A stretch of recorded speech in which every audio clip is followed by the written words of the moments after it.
नारळी पौर्णिमेच्या सर्वांना खूप खूप शुभेच्छा मित्रांनो. आज मी त्यानिमित्ताने नारळी भात बनवतो आणि याची रेसिपी एकदम सिंपल आणि खूप मजेदार आणि टेस्टी असणार आहे. कारण का एकदम कमीत कमी इन्ग्रेडियंट यूज करून आपण ही रेसिपी बनवतो आहे. तर सुरुवातीला काय करतं, ओला नारळाचे भरून बारीक बारीक तुकडे केलेत. मी इथे बासमती राईस घेतला आहे, एकदम बारीक चॉप करून गूळ आणि याच्यामध्ये काही ड्रायफ्रुट्स आणि वेलची घेतली. तुम्ही पावडर पण यूज करू शकता वेलचीची. आता आपल्याला कोकोनटचं काय आहे, डायरेक्ट दूध करून घ्यायचं. त्यासाठी मी मिक्सरमध्ये ॲड करतो थोडंसं पाणी आणि कोकोनटचे तुकडे आणि दूध आपण फडक्याच्या ह्याच्यामध्ये घालून घेणार आहोत. जेवढं पॉसिबल होईल तेवढं घ्या. थोडंसं पाणी वगैरे ॲड करून पूर्ण इथलून घ्या. म्हणजे आपण पूर्ण त्या कोकोनटच्या दुधामधूनच आपण करणार आहोत. पूर्ण राईसला पूर्ण शिजून घेणार आहोत.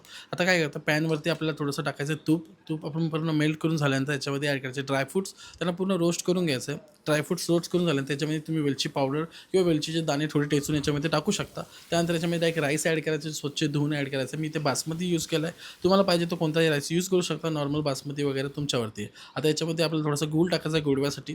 गूळ याच्यामध्ये टाकून मिक्स करून घ्या आणि जो आपला दूध होता, जो कोकोनट मिल्क होता, तो याच्यामध्ये ॲड करायचा आहे. थोडंसं पाणी वगैरे ॲडजस्ट करू शकता तुम्ही. इथं मी 1 वाटी घेतलं होतं बासमती राईस आणि त्याच्यामध्ये आता जवळजवळ 4 वाटी दूध टाकलं आहे. अशा प्रकारे स्टीमवरती लो मीडियम फ्लेमवरती प्रॉपर असं शिजून घेतो. राईसला पूर्ण शिजला पाहिजे, कारण का बासमती थोडासा कडक असतो, पण तो मस्त शिजून घ्या आणि देन सर्व्ह करा. तुम्हाला खूप जास्त टेस्टी इझी वेमध्ये बनवायला आवडेल. तर थोडंसं केशर वगैरेचं दूध वगैरे याच्यामध्ये ॲड करू शकता, म्हणजे तुम्हाला अजून एक फ्लेवर येईल आणि टेस्ट एक नंबर लागेल. एकदा नक्की ट्राय करा आणि मला सांगा कमेंट करून कसं झालेलं.